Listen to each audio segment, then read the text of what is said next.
परिंदों को मिलेगी मंजिल एक दिन, परिंदों को मिलेगी मंजिल एक दिन, ये फैले हुए उनके पर बोलते हैं और वही लोग रहते हैं खामोश अक्सर जमाने में जिनके हुनर बोलते हैं। क्योंकि शाराना अंदाज में मुझे बुलाया गया तो मैंने कहा मैं भी शुरुआत वैसे ही क्यों ना करूं। शुक्रिया सर, शुक्रिया। और जब लखनऊ में आना हो तो लखनऊ का मिजाज भी कुछ ऐसा ही है।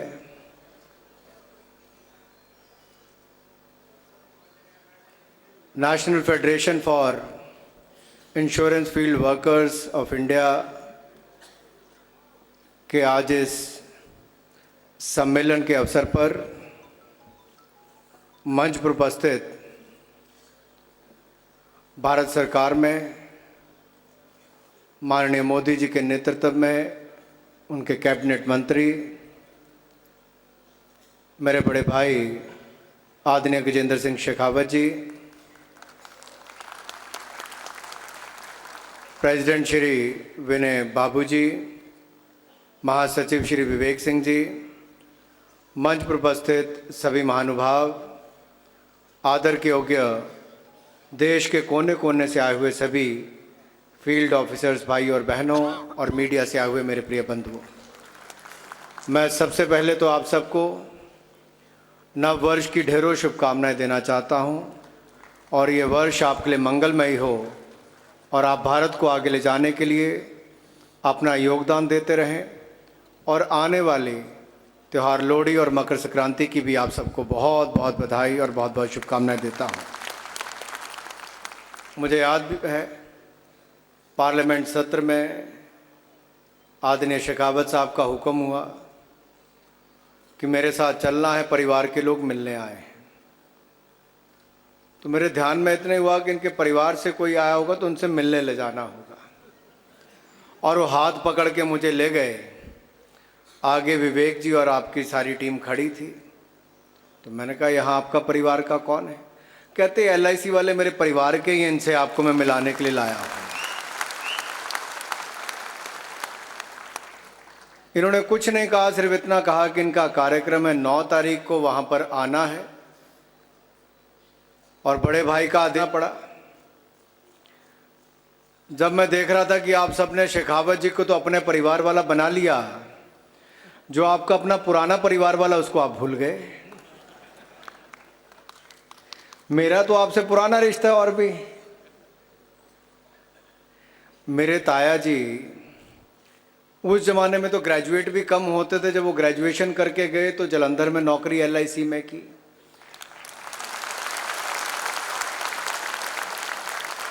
और मेरे पिताजी 10वीं कक्षा पास करके हिमाचल के हमारे अपने गांव से LIC में नौकरी की 10वीं के बाद, और इवनिंग क्लासेस में ग्रेजुएशन की, पोस्ट ग्रेजुएशन की, लॉ की, उसके बाद प्रोफेसर बने, फिर प्रदेश के मुख्यमंत्री बने।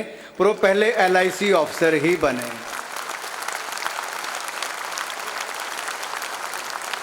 और LIC की नौकरी करने भी कहीं नहीं गए, वो शेखावत जी के राज्य में ही सबसे पहले राजस्थान में उनकी पोस्टिंग हुई थी।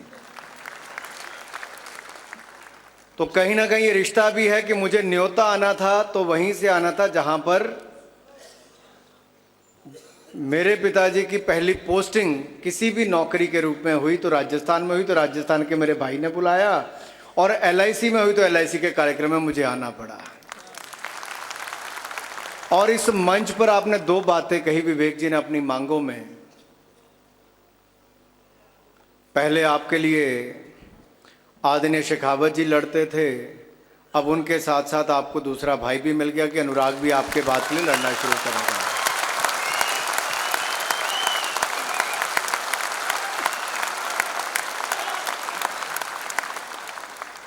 मुझे खुशी इस बात की है कि 23,000 से ज़्यादा हमारे फील्ड वर्कर्स, केवल 23,000 तक नहीं, अब तो 5,000 आप में और जुड़ने वाले हैं, 28,000 से ज़्यादा हो जाओगे। आप कल्पना कीजिए कि 12 लाख आपके आगे एजेंट्स हैं। तो जब आपकी फील्ड ऑफिसर्स की टीम बढ़ेंगी तो ये 12 लाख से बढ़कर 20 लाख तक आपके एजेंट मुझे लगता है आने वाले समय में हो जाएंगे। और केवल आप अपने लिए काम नहीं करते, आप देश के विकास में एक बहुत बड़ा रोल अदा करते हैं। और इंश्योरेंस सेक्टर तो किसी भी देश के विकास में बहुत बड़ा योगदान देती है, और इस देश के योगदान में आगे बढ़ने में आपका भी एक बहुत बड़ा योगदान है, जिसको हम सब मानते भी हैं। और इसीलिए आपके बुलावे पर जब बजट सत्र की तैयारी चल रही हो, नया बजट बनाने की तैयारी चल रही हो, तो सारे काम छोड़कर आपके बीच में उपस्थित हुए हैं, क्योंकि आपका एक अपना महत्व है। और कोई भी इंडस्ट्री जब सफल होती है तो उसका श्रेय वो अपने वर्कर्स को देती है। और यहाँ पर अगर इंश्योरेंस सेक्टर हिंदुस्तान में सफल हुआ है तो उसका श्रेय भी किसी को जाता है, तो आप सबको ही जाता है। परेशानियाँ आती हैं, हर किसी की ज़िंदगी में आती है, चाहे वो कश्मीर में आ जाए किसी ऑफिसर्स को या बाकी जगह आए। लेकिन मैं आप सबको यही कहूँगा कि परेशानियों से भागना नहीं है हम सबको, हमें तो लड़ना है। परेशानियों से भागना बहुत आसान होता है, हर जिंदगी में एक मुश्किल इम्तिहान होता है। भागने वालों को कुछ नहीं मिलता जिंदगी में, लड़ने वालों के कदमों में ही जहां होता है। और आप तो वो हैं जो सबको जोड़कर आगे चलते हैं। लेकिन मैं यही कहूँगा कि बहुत सारी चुनौतियाँ आगे आ भी रही हैं, नए प्रोडक्ट्स नई कंपनीज लेकर आती हैं। तो आपको अपने प्रोडक्ट्स के बारे में भी पता हो, कंपटीटर के प्रोडक्ट्स के बारे में भी पता हो, और हम इस कंपटीशन में और निखर कर बाहर आएँ। मुझे लगता है यही LIC को करके दिखाना है। आदरणीय शेखावत जी ने ठीक कहा, पॉलिसी बेचनी बहुत मुश्किल होती है, लेकिन वो कला आप में है। वैसे तो किसी भी कंपनी का प्रोडक्ट जितना मर्जी अच्छा हो, अगर उसकी पैकेजिंग और मार्केटिंग अच्छी ना हो तो फेल हो जाता है। LIC का प्रोडक्ट तो अच्छा है ही, लेकिन मार्केटिंग करने वाले जैसे आप जैसे अफसर हैं, तो मुझे नहीं लगता दुनिया की कोई ताकत उसको चुनौती दे पाएगी। आप आगे और निरंतर आगे ही बढ़ते चले जाएंगे। आपके इनोवेटिव प्रोडक्ट्स जैसे यूलिप्स की तरह यूनाइटेड लिंक इंश्योरेंस प्रोडक्ट्स हैं, उसी तरह से उन्होंने एक बहुत बड़ी कंट्रीब्यूशन की है आपकी ग्रोथ में। टैक्स बेनिफिट्स किस तरह से आपके इंश्योरेंस प्रोडक्ट के माध्यम से मिलता है, अधिकतर लोगों को इसकी जानकारी मिले, बहुत सारे लोगों को इसकी जानकारी का अभाव रहता है। अगर मैं आज से कुछ साल पहले देखूं तो ई-कॉमर्स इस देश में कहीं पर कोई स्थान नहीं रखती थी, लेकिन आज एक बड़ी चुनौती के रूप में वो सब छोटे छोटे व्यापारियों के लिए भी, दुकानदारों के लिए एक चुनौती के रूप में खड़ी हुई है। टेक्नोलॉजी का इस्तेमाल आप लोग कैसे कर सकते हैं, हमें इस दिशा में भी देखना चाहिए। ऑनलाइन भी आजकल लोग प्रोडक्ट बेचते हैं, डिस्ट्रीब्यूशन होती है। NBFCs का इसमें क्या रोल रह सकता है। मैं 5 साल तक IT कमेटी का अध्यक्ष रहा, चेयरमैन रहा पार्लियामेंट की। पोस्टल डिपार्टमेंट अपने बैंक खोल पाए या बैंकिंग सुविधाएं दे पाए, हमारी कमेटी ने उस समय सुझाव दिया था। ई-कॉमर्स की कंपनियां तो आई, लेकिन कोरियर से ज़्यादा हमारे डाकखानों को उसका लाभ मिलता है, हमारी कमेटी ने उस समय सुझाव दिया था। ऐसे बहुत सारे काम हमने उस समय शुरुआत करवाए जो शायद इससे पहले कोई कल्पना नहीं करता था। इसलिए मुझे लगता है जब डिस्रप्टिव टेक्नोलॉजीज आती हैं, इनोवेशंस होती हैं, तो उससे नए नए रास्ते खुलते हैं, और हमें नए रास्ते खोलने हैं। जैसे आप देखिए 72 साल तो हमें आज़ादी किए हो गए, लेकिन आज भी 40% से कम परिवारों के घरों में पानी आता है जो सीधा नलके से आता है। 8 करोड़ से ज़्यादा ऐसे परिवार थे जिनके घरों में सिलेंडर नहीं थे महिला गृहिणियों के पास, लेकिन आपने आदरणीय मोदी जी को अवसर दिया। पिछले 5 वर्षों में उज्ज्वला योजना के माध्यम से 8 करोड़ के 8 करोड़ परिवारों के घरों में रसोई गैस का सिलेंडर मोदी जी ने पहुंचा दिया। यानी कि सैकड़ों सिगरेट का धुआं उनके शरीर के अंदर जाता था, उससे मुक्ति दिला दी। उज्ज्वला एक बहुत बड़ी योजना थी। अगर इन 5 वर्षों में बहुत पुण्य का काम कोई दूसरा होने वाला है और उसकी बड़ी जिम्मेदारी किसी के कंधों पर दी है, तो हर घर नल और हर घर जल, और नल से जल, ये जिम्मेदारी किसी और को नहीं, आदरणीय शेखावत जी को दी गई है कि अगले 5 वर्षों में हर घर तक पानी की सुविधा दी जाए। मैं समझ सकता हूं कि जिन लोगों ने ताली नहीं मारी उनके घरों में नलका है, लेकिन मैं पहाड़ी क्षेत्र से आता हूं, मुझे पता है कि हर घर में नलका लगाना बहुत मुश्किल काम है। और ये हर घर तक नलका पहुंचाना, नलके से पानी पहुंचाना, जब पानी की कमी पूरी दुनिया भर में आ रही है, ये अपने आप में एक बहुत बड़ी चुनौती है मेरे भाई और बहन। ये 5 वर्ष में इनको करना है, छोटी बात नहीं है। लेकिन इन 5 वर्षों में LIC को क्या करना है? हमें नए रास्ते खोलने हैं, नए विकल्प ढूंढने हैं, हमें अपनी ग्रोथ का रास्ता ढूंढना है और नई ऊंचाइयों पर जाना है। जब तक मार्केट बंद थी, हमारे और कंपटीटर्स नहीं थे, तब तक तो हमारा काम चलता था। लेकिन अब कंपटीशन आने के बावजूद आपने विकास किया है, आपने वापस अपनी मार्केट को खींचा। 6% की ग्रोथ रेट से ज़्यादा आपने बताया है। लेकिन कुल मिलाकर इंश्योरेंस सेक्टर में नवंबर महीने में अगर देखा जाए तो 37.22% की विकास हुई है, जो अपने आप में एक बहुत बड़ी दर है। इसका मतलब आपने जमीन पर बहुत काम किया है। और आज से 5 साल पहले तो कोई गरीब इंश्योरेंस के बारे में सोचता भी नहीं था। लेकिन 2 योजनाएं, प्रधानमंत्री सुरक्षा बीमा योजना और प्रधानमंत्री जीवन ज्योति बीमा योजना, जहां एक और एक्सीडेंट हो जाए या मृत्यु हो जाए, उस स्थिति में 12 रुपये का आपको केवल प्रीमियम देकर भी 2 लाख रुपए का इंश्योरेंस कवर मिलता था। और दूसरी ओर 330 रुपये देकर आपको जीवन ज्योति बीमा योजना के अंतर्गत लाइफ इंश्योरेंस कवर मिलता था। 23 करोड़ से ज़्यादा लोगों को ये सुविधा मिली है, तो ये भी एक बहुत बड़ी पहल मोदी जी की थी। मैं एक बात इस पर आपको कहना चाहता हूं, ये शुरुआत है। एक बार जब लोगों को लगता है कि इन इंश्योरेंस के माध्यम से हजारों लोगों को हजारों करोड़ रुपए का लाभ मिला है, तो कहीं ना कहीं लोग अपने आप शुरुआत करते हैं। This is nudge, we say that it is nudging towards doing something new. तो एक शुरुआत की, लोगों को हल्का सा धक्का दिया है कि इंश्योरेंस कराने से कैसे लाभ मिलता है। दिल्ली में पिछले 1 महीने में 4 घटनाएं तो लगातार आग लगने की हो गई। अब इनमें से कितने लोगों ने अपनी इंश्योरेंस कराई थी, अपनी जनरल इंश्योरेंस कराई होगी, पता नहीं। कितने लोगों की मृत्यु एक्सीडेंट में होती है, क्या उन्होंने अपना बीमा करवाया था? कितने लोग इन्वेस्टमेंट के रूप में इसको देखते हैं, क्योंकि आपकी सेविंग्स इसके साथ जुड़ी हुई है। हम उसके लिए भी जागरूकता अभियान चलाएं, मुझे लगता है उसका बहुत बड़ा लाभ मिलता है। और इसके अलावा फ्यूचर को सिक्योर करने के लिए भी आपको एक अवसर दिया जाता है इंश्योरेंस के माध्यम से। और मुझे लगता है इसको बहुत हमें और जागरूकता करनी चाहिए, क्योंकि आप जो पैसा इकट्ठा करते हैं, जो LIC के पास आता है, उस पैसे को वापस देश के विकास के लिए निवेश किया जाता है। जिस तरह से बड़ी योजनाएं देश भर में कोई भी आती हैं, उसमें आपके द्वारा इकट्ठा किया प्रीमियम का पैसा भी एक बहुत बड़ा योगदान करता है।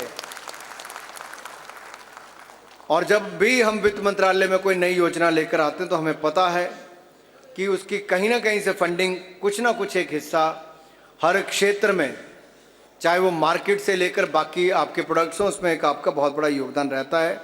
कैपिटल मार्केट से लेकर आप लार्ज कैपिटल इंफ्रास्ट्रक्चर की डेवलपमेंट में आपका एक बहुत बड़ा सहयोग रहता है। और ग्रॉस प्रीमियम रिटर्न जो हम कहते हैं, उसका अगर हम पिछले साल का देखें तो लगभग 5 लाख, 5.5 लाख करोड़ ये हुआ है 2018 में। 2017 में 4.5 लाख करोड़ था, यानी कि 1 लाख करोड़ की इसमें वृद्धि हुई है। और 2020-21 में ये लगभग बढ़कर 15 लाख करोड़ रुपए होने की अनुमान इसका लगाया जा रहा है, यानी कि दुगनी से ज़्यादा मार्केट बढ़ जाएगी। और अगर हम ओवरऑल इंश्योरेंस पेनिट्रेशन की बात करें, जो प्रीमियम परसेंटेज हम GDP की कहते हैं, तो 2017 में ये 3.69% हो गया था।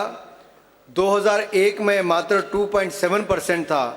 तो ये अपने आप में बहुत बड़ा इसमें विकास हुआ है। प्रधानमंत्री फसल बीमा योजना ऐसी है जिसके लगभग 10 करोड़ के लगभग किसानों को इसका लाभ मिलता है। और इसी तरह नेशनल हेल्थ प्रोटेक्शन स्कीम जो हमारी आयुष्मान भारत कहें हम प्रधानमंत्री जय योजना के अंतर्गत देश के 10 करोड़ परिवारों को 5 लाख रुपए का बीमा या 5 लाख रुपए के इलाज कराने की सुविधा मिली है। तो ये भी एक बहुत बड़ा अवसर है इस क्षेत्र में जो केंद्र सरकार की ओर से दिया गया है। ऐसी बहुत सारी योजनाएं हैं जिसका लाभ मिले। इंश्योरेंस सेक्टर और बढ़ पाए इसलिए एफडीआई में भी छूट जो 26% थी उससे बढ़ाकर इसको 49% किया गया है। इंश्योरेंस कंपनीज अपना कुछ हिस्सा बेच सकें या आईपीओ लाकर और पैसा रेज कर सकें, उसके भी नए नियम आपका इंश्योरेंस रेगुलेटर IRDAI उसमें कर रहा है ताकि इसका लाभ मिल सके।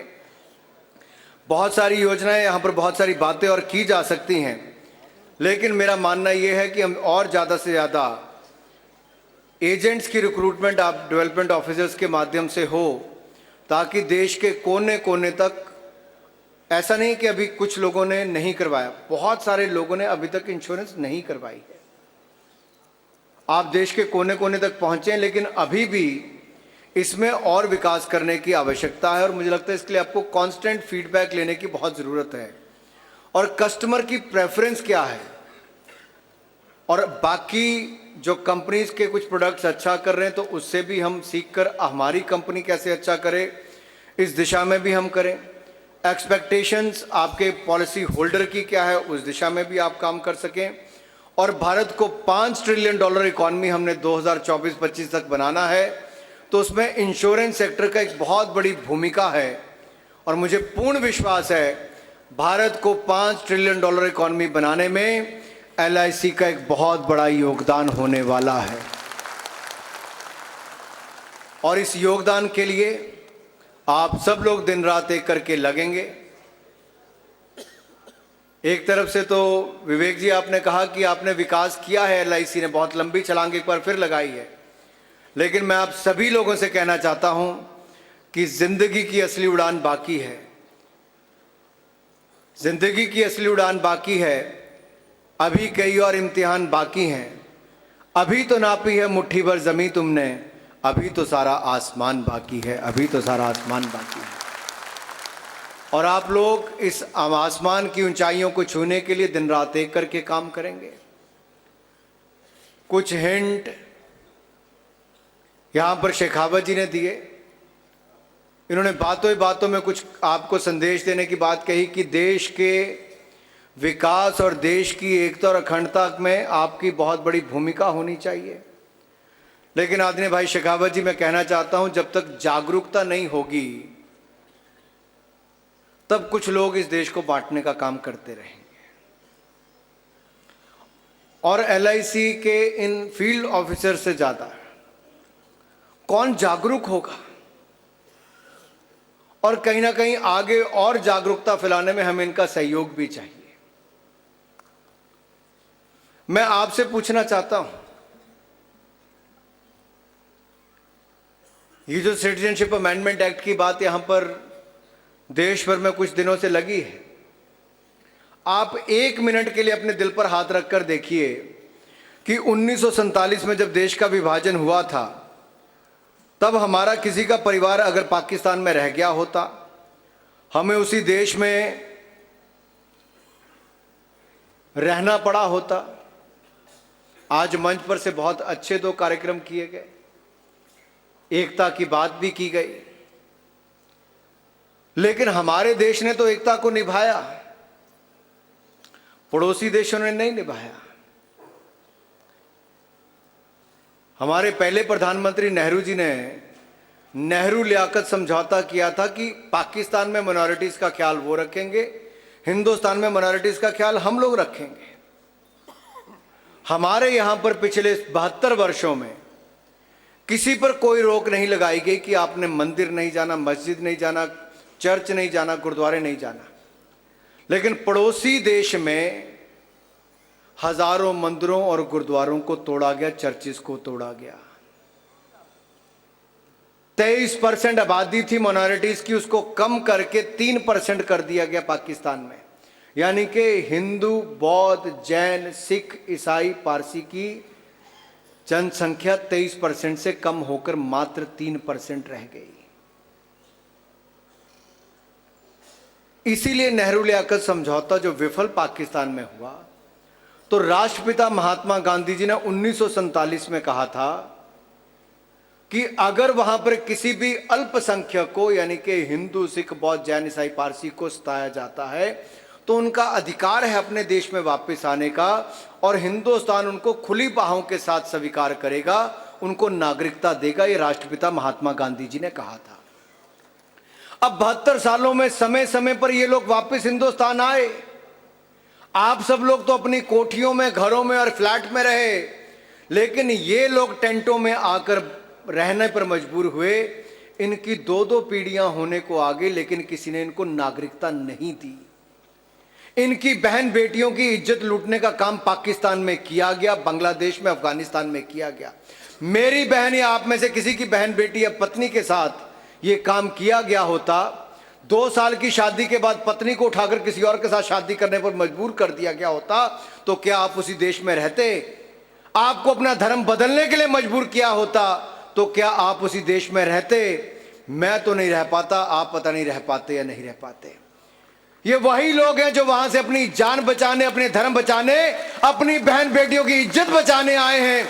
मोदी जी ने केवल इतना किया कि इनको नागरिकता नहीं थी, इनको 31 दिसंबर से 2014 से पहले आने वालों को नागरिकता देने का पुण्य काम किया है, तो नरेंद्र मोदी जी ने करके दिया है मेरे भाइयों का। अगर इस पर भी किसी को विरोध है, क्या विरोध है हम में किसी को? क्या हमारे ही परिवार, ये तो पूरा हिंदुस्तान ही था, चाहे पाकिस्तान था, बांग्लादेश था, क्यों विरोध है?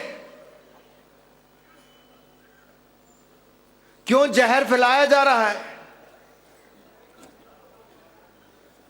और अगर नेहरू जी ने कहा था, महात्मा गांधी जी ने कहा, राजेंद्र प्रसाद जी ने कहा, सरदार पटेल ने कहा, आप अमित शाह जी, मोदी जी को छोड़ दीजिए, जो उस समय देश का विभाजन करने के बाद पहली सरकार का हिस्सा थे, अगर उन सब लोगों ने वायदा किया था, इनके वायदे के बाद लोग पाकिस्तान में रह गए थे, जो उसके बाद बांग्लादेश भी बना, पाकिस्तान रह गया, क्या उनको उस समय के नेताओं पर भरोसा करना चाहिए था कि नहीं करना चाहिए था? मेरा केवल इतना कहना है, हम सबको जागरूकता होनी चाहिए। सिटीजनशिप अमेंडमेंट एक्ट नागरिकता देने का कानून है, छीनने का नहीं है। किसी की नागरिकता नहीं ली जा रही। ये जो 4 यूनिवर्सिटीज में लोग आकर खड़े हो गए कि बवाल करना शुरू कर दिया, देश की 350 यूनिवर्सिटीज में से 4 में ही क्यों हुआ? किसकी नागरिकता लेने की बात कही? मैं इसलिए बात सब आपके सामने कर रहा हूं भाई साहब, क्योंकि ये वातावरण जब खराब किया जाता है तो इसकी देश की अर्थव्यवस्था पर भी फर्क पड़ता है। देश की अर्थव्यवस्था पर फर्क पड़ता है तो आपके LIC के काम धंधे पर भी फर्क पड़ता है। ऐसा नहीं हो सकता कि देश में वातावरण खराब किया जाए और आप कहें कि हाँ बाकी सब कुछ सामान्य चलता रहेगा। ऐसा नहीं होता है। और इस देश को तोड़ने का अधिकार किसी को ना दिया है, ना हम हिंदुस्तान को तोड़ने का अधिकार किसी को देंगे। इस बात का विश्वास मैं आपको दिलाना चाहता हूं। ये जो गैर जिम्मेदाराना हरकत की जाती है, और मैंने पिछले 1 महीने में लगातार पूछा सभी विपक्षी दलों के नेताओं से कि कृपया करके एक ऐसा वाक्य दिखाइए जहां पर किसी की नागरिकता लेने की बात कही गई। मैं इस बात पर बल बार बार इसलिए दे रहा हूं क्योंकि ये आप सबके लिए बहुत महत्वपूर्ण है। मैं चाहता हूं कहीं ना कहीं LIC को तो एक जिम्मेदार नागरिक होते हुए, आज आपके हजारों लोग देश भर से यहां पर आए हैं। मैं पिछली बार पेंशनर्स के कार्यक्रम में पालमपुर गया, हिमाचल में 3000 से ज्यादा पेंशनर्स इकट्ठे थे। सबने अपने मन से वहां पर रेजोल्यूशन पास करके मोदी जी को भेजा कि पूरा पेंशनर संघ देश भर का ये रेजोल्यूशन पास करता है कि हम सिटीजनशिप अमेंडमेंट एक्ट के हक में हैं, क्योंकि ये नागरिकता देने का कानून है, छीनने का कानून नहीं है। ये पेंशनर्स ने करके दिया, ये अच्छी बात करके दी, क्योंकि वो जागरूक थे। रिटायर होने के बाद भी उन्होंने वो संदेश दिया था। मैं अंत में इतना ही कहता हूं, अपनी बात को विराम दूंगा कि जो आपने अपनी मांग रखी है वो निश्चित तौर पर हमारी मंत्रालय से जुड़ी हुई है, और वापस जाकर जब भी आपके विनय बाबूजी, विवेक जी, त्यागी जी, महिर भाई, आप में से कोई भी अगर दिल्ली आएगा और आप चाहेंगे कि हमें कुछ अधिकारियों से मिलना है, चाहे वो वित्त मंत्रालय में है या आपके एलआईसी के चेयरमैन को बुलाकर बात करनी है, तो आप समय तय कर लीजिए। मीटिंग कराने की जिम्मेदारी मेरी रहेगी।